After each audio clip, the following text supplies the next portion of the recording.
Bila ada sebuah tempat yang tidak pernah tidur, itulah bandar pelabuhan Majapahit di tanah Ujung Galuh, yang selalu ramai disinggahi perahu dagang dari berbagai penjuru nagari, dari timur dan barat, pulau-pulau di bawah panji kedaulatan Majapahit Raya.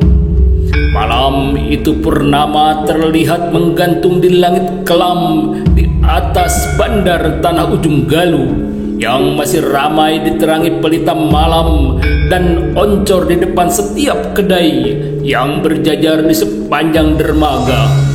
Beberapa orang buruh angkut terlihat masih sibuk menuruni barang dari sebuah perahu dagang yang baru saja bersandar di dermaga kayu.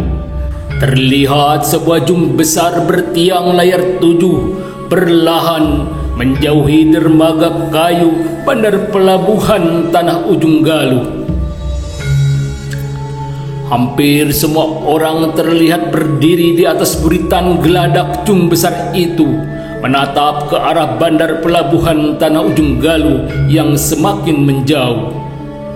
Di antara mereka terdapat seorang pemuda di pagar buritan yang besar itu menatap tak berkedip bandar tanah Ujung Galuh yang terlihat sebagai bayang daratan hitam dipenuhi kerlap-kerip pelita malam seperti bintang rendah bertaburan.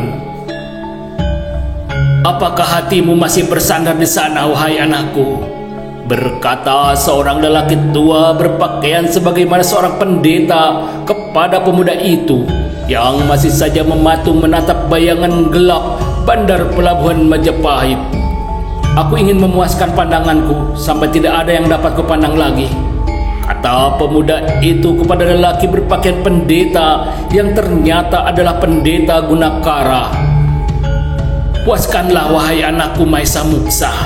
Pada saatnya kamu akan menyadari bahwa jung besar ini maju ke depan menemui hari-harimu, menemui garis perjalanan hidupmu, mendatangi takdir guratan nasibmu," berkata pendeta itu kepada pemuda di sebelahnya yang tidak lain adalah Gajah Mada yang dipanggil dengan nama lain Mahesa Muksa. Terlihat dua orang lelaki mendatangi mereka, menyusul di belakangnya sepasang suami istri. Mereka yang datang itu ternyata adalah Pangeran Jayanegara dan gurunya Puturisang. Sementara sepasang suami istri itu adalah Jayakatwang dan Turuk Bali.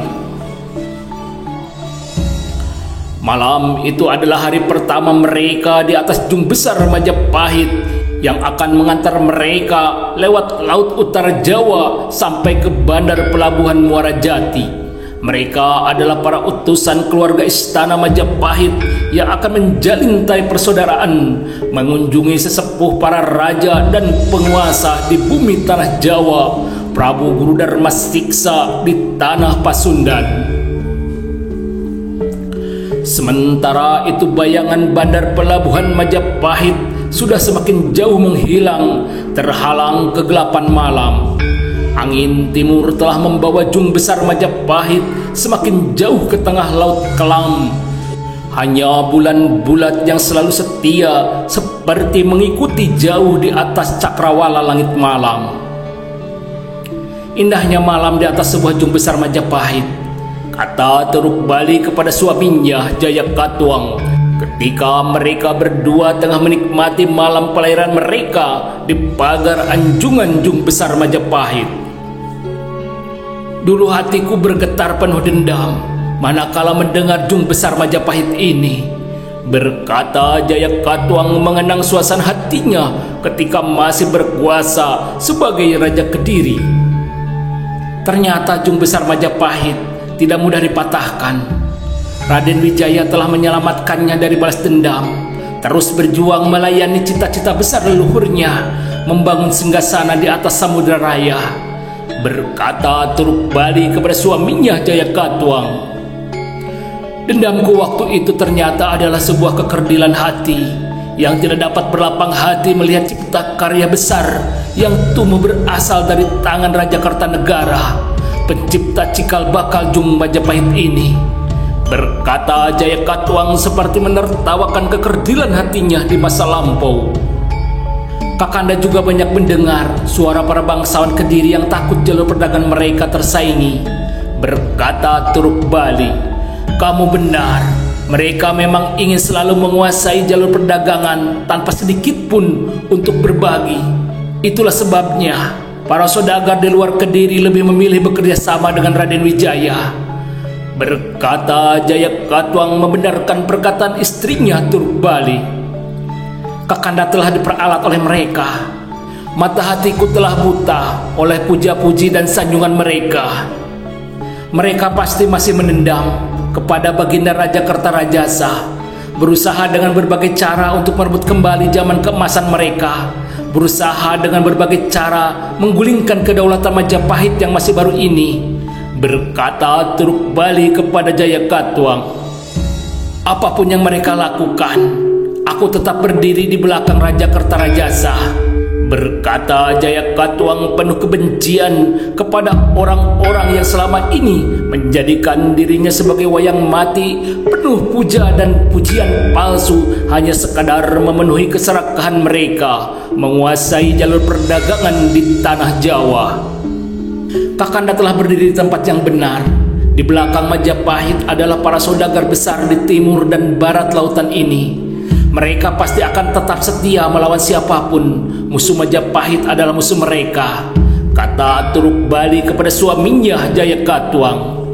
Sementara itu Jung Besar Majapahit telah jauh meninggalkan bandar pelabuhan Majapahit di tanah Ujung Galuh, menyusuri Laut Jawa sebelah utara dengan 7 layar terkembang penuh, ditiup angin timur dan terapung di atas laut luas, kelam tak bertepi di bawah cakrawala langit malam. Hingga ketika langit mulai pudar memerah menjelang pagi, indahnya memandang wajah sang pajar. Berkata Pangeran Jayanegara kepada Gajah Mada ketika hari sudah menjadi pagi, melihat sang pajar terbit mengintip di ujung jurang bibir laut sebelah timur. Sebentar lagi kita akan merapat di bandar pelabuhan Pragoda, berkata rakyat Argalanang yang menemani mereka di geladak Jung Besar Majapahit. Sebagaimana yang dikatakan oleh rakyat Argalanang, Jung Besar Majapahit terlihat telah mendekati bibir pantai, mendekati sebuah tepian pantai di mana terlihat dari arah laut lepas banyak tiang-tiang perahu dagang berjajar. Itulah bandar pelabuhan Pragota yang cukup besar di zaman itu, tempat para pelaut melabuhkan sauhnya, memenuhi perahu mereka dengan air tawar, menurunkan atau memuat barang muatan sambil menunggu sang angin laut membawa kembali pelayaran mereka. Jung Besar Majapahit terlihat telah merapat di sebuah dermaga kayu bandar pelabuhan Pragota. 3 orang awak terlihat dengan begitu sigap dan gesit melompat ke dermaga untuk mengikat tali tambang besar di tiang dermaga. Beberapa orang terlihat sudah tengah menuruni tangga Jung Besar Majapahit. Kita beristirahat di kedai depan sana, berkata Jaya Katuang ketika sudah turun dari Jung berada di atas sebuah dermaga kayu sambil menunjuk ke sebuah kedai yang nampaknya sangat ramai pagi itu dikunjungi pembeli. Biasanya masakan di kedai itu pasti disukai banyak orang, kata Turuk Bali menyetujui kedai pilihan suaminya itu. Terlihat Putri Sang bersama Gajah Mada dan Pangeran Jayanegara mengiringi perjalanan di belakang Jaya Katuang dan Turuk Bali. Nanti malam kita baru akan berangkat berlayar kembali, berkata Putri Sang kepada Gajah Mada dan Pangeran Jayanegara. Demikianlah Jaya Katuang dan rombongannya itu telah memasuki sebuah kedai di bandar pelabuhan Pragota. Tidak seorang pun yang memperhatikan kehadiran mereka, dan tidak seorang pun yang tahu bahwa di antara mereka adalah seorang pangeran putra mahkota, juga seorang mantan raja besar yang sangat berkuasa, Jaya Katuang. terlihat Jayakatwang dan rombongannya telah mendapat tempat menghadap ke arah dermaga. Sementara itu beberapa buruh angkut sudah terlihat menurunkan beberapa barang dari Jung Besar Majapahit. "Perahu dagang milik bangsawan Kediri," berkata Turuk Bali berbisik kepada suaminya Jayakatwang sambil menunjuk sebuah perahu dagang besar telah merapat lama. Ketika seorang pelayan mendatangi mereka, terlihat Jayakatwang mencoba mencari tahu tentang keberadaan perahu dagang milik bangsawan Kediri itu. Perahu dagang itu datang dari pelabuhan Muara Jati dan sudah 2 bulan ini merapat di dermaga menunggu datangnya musim angin barat kembali ke Kediri, berkata pelayan itu menerangkan tentang keberadaan perahu milik seorang bangsawan Kediri itu.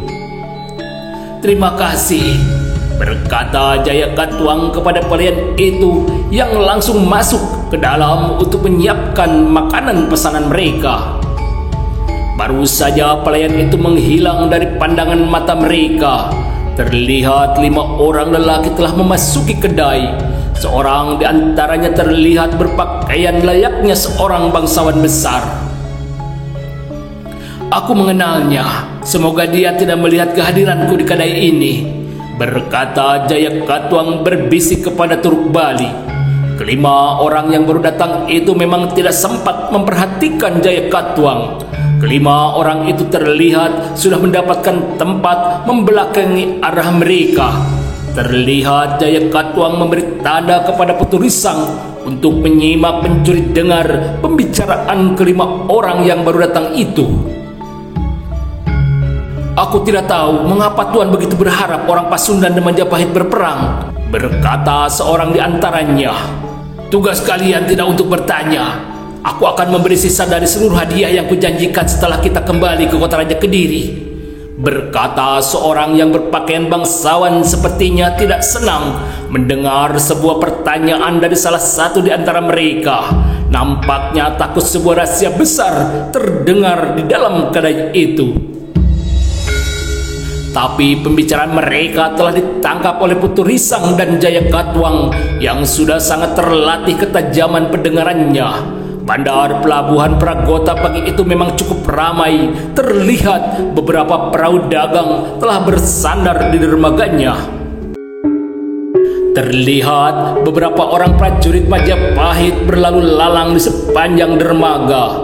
Bandar pelabuhan Pragota memang telah berada di bawah kedaulatan Kerajaan Majapahit.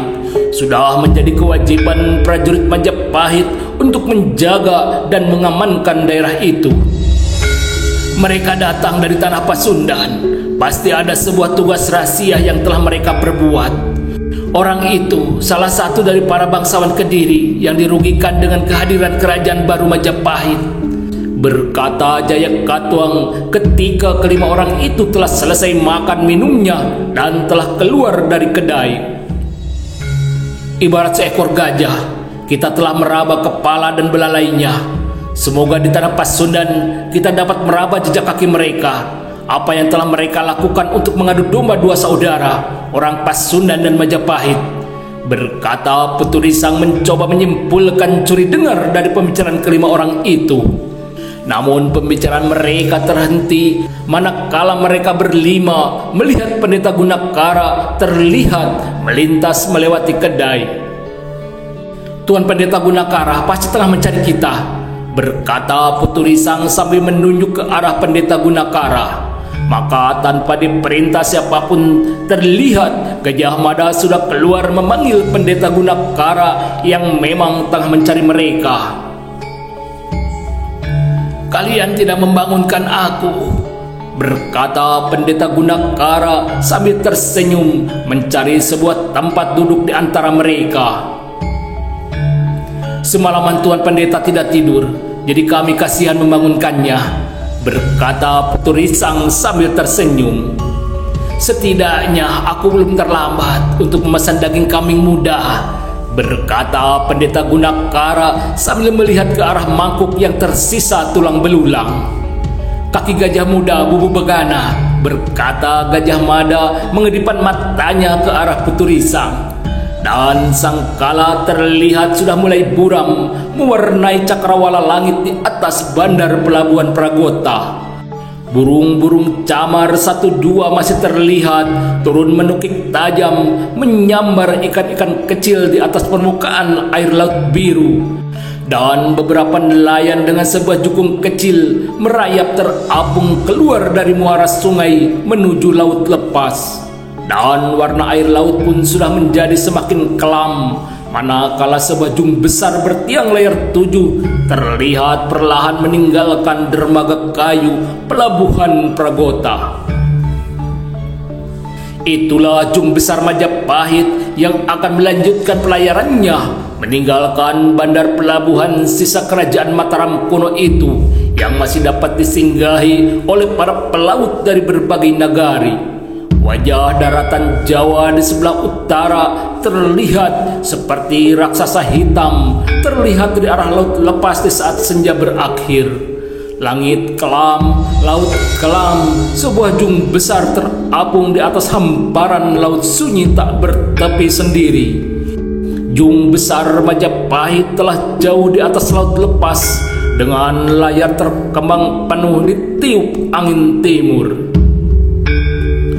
Langit diam, laut diam, jung besar Majapahit seperti terpaku tak bergerak di tengah hamparan laut luas tak bertepi dinaungi langit malam bertaburan kerlap-kerlip jutaan bintang dan bulan kuning terpotong awan hitam.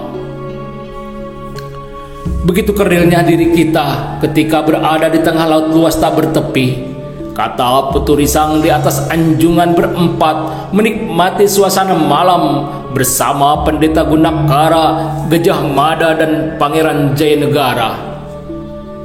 Kita seperti berlayar diam tak bergerak, berkata Gajah Mada menambahkan. Apa yang kamu rasakan ketika memandang laut luas tak bertepi wahai anakku? Berkata Pendeta Gunakara kepada Gajah Mada. Rasa takut yang mencekam, berkata Gajah Mada. Apa yang kamu rasakan manakala melihat wajah rembulan wahai anakku? Berkata kembali Pendeta Gunakara kepada Gajah Mada.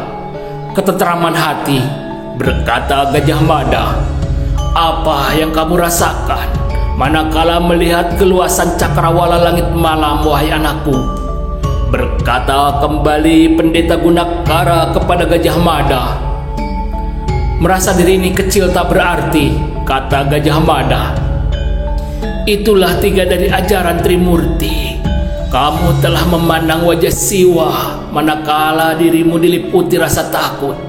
Kamu telah memandang wajah Wisnu manakala dirimu dipenuhi rasa ketentraman hati. Dan kamu telah menyaksikan wajah Brahma ketika dirimu diliputi ketidakberdayaan dan kepasrahan diri. Lihatlah alam alit di dalam dirimu, di dalam keluasan jiwamu. Kamu akan menemukannya, berkata Pendeta Gunakara kepada Gajah Mada, Putu Risang dan Pangeran Jayanegara. Terlihat Putu Risang, Pangeran Jayanegara dan Gajah Mada seperti telah berada di dalam pengembaraan jiwanya sendiri-sendiri. Lama tidak ada suara di antara mereka berempat. Langit malam masih bertabur bintang. Aku menemukannya wahai Tuan Pendeta, berkata Gajah Mada penuh kegembiraan. Semula ketika beberapa hari yang lewat, aku merasa sudah mencapai puncak tatua manakala memandang wajah Siwa di atas tahta singgasana diri. Namun hari ini aku melihat 3 singgasana, Siwa, Wisnu dan Brahma. Berkata kembali Gajah Mada sambil dalam kegembiraan hati dapat memecahkan ajaran pelik sebuah makna suci ajaran Trimurti. Gusti yang Maha Agung telah membawamu ke gerbang cahayanya, berkata Pendeta Gunakara ikut merasakan kegembiraan melihat titisan gurunya ternyata sudah menemukan jalan terang menuju rahasia-rahasia kepelikan samudera laut alam jiwa tak bertepi dan sangat dalam tak berdasar. Diam-diam Putu Risang mengagumi kehalusan jiwa Ni Gajah Mada yang mampu mencerna isi ajaran tinggi kejiwaan di usianya yang masih muda belia itu. Dasar kejiwaan Gajah Mada sudah begitu kuat. Saatnya untuk menerima tataran ilmu dariku, ilmu rahasia pertapa sakti dari Gunung Wilis, berkata Putu Risang dalam hati. Sementara ketika Putu Risang memandang ke arah Pangeran Jayanegara, hatinya menjadi bimbang. Anak itu akan merasa cemburu bila mengetahui aku telah membedakannya, berkata kembali Putu Risang dalam hati penuh kebimbangan. Aku akan merahasiakannya kepada Pangeran Jayanegara.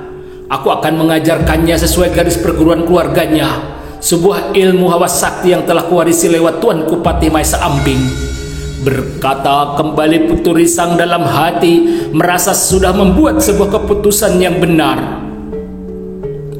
Hari sudah sepertiga malam, saatnya kita beristirahat, berkata Pendeta Gunakara memecahkan keheningan di atas anjungan itu. Benar, di pelabuhan terakhir kita masih harus menempuh perjalanan panjang ke tempat kediaman Prabu Guru Dharma Siksa, berkata Putu Risang. Sebagaimana yang dikatakan oleh Pendeta Gunakara, hari memang sudah sepertiga malam. Tidak ada suara malam di tengah laut luas itu, selain suara debur ombak di belakang kayu buritan terdengar panjang berisik mengusik kesunyian malam. Langit diam, laut diam, tapi malam terus berlalu menyusuri lingkaran waktu, hingga akhirnya terlihat bintang timur terang cemerlang menerangi langit kelam. Itulah sang kejora bintang paling cemerlang di antara kerlap-kerlip jutaan bintang yang bertebaran di langit luas. Itulah bintang putra sang Pajar, karena muncul di saat sang Pajar datang menjelang. Layar Jung Majapahit masih terkembang ditiup angin timur di bawah langit pagi dalam tatapan mata sang surya yang benderang di belakangnya. Turunkan layar! Terdengar suara begitu lantang memecahkan kesunyian pagi. Terlihat sebuah kesibukan yang begitu luar biasa. Beberapa orang awak Jung Besar Majapahit seperti telah terlatih. Mereka dengan sigap dan gesit naik memanjat tiang-tiang layar yang menjulang tinggi dengan tangga-tangga tali temali yang bergelantungan. Maka dalam waktu yang singkat, semua layar telah tergulung dan terikat kuat.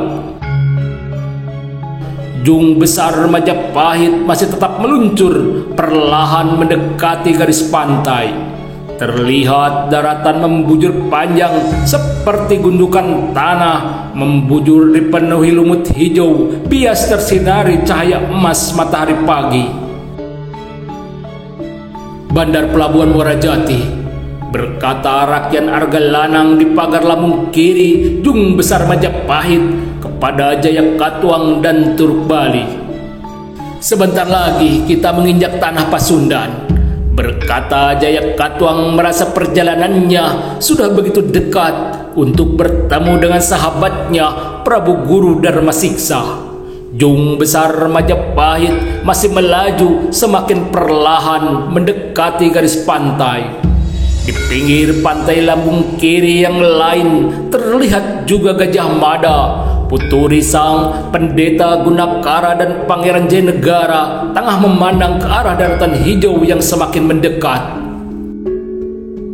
Tanah Pasundan, berkata Putu Risang penuh kegembiraan sambil kedua tangannya bersandar di bahu kedua muridnya, Gajah Mada dan Pangeran Jayanegara.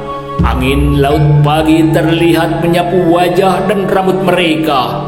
Jung Besar Majapahit masih melaju membelah air laut mendekati bibir pantai. Terlihat tiang-tiang perahu berjajar di pinggir pantai.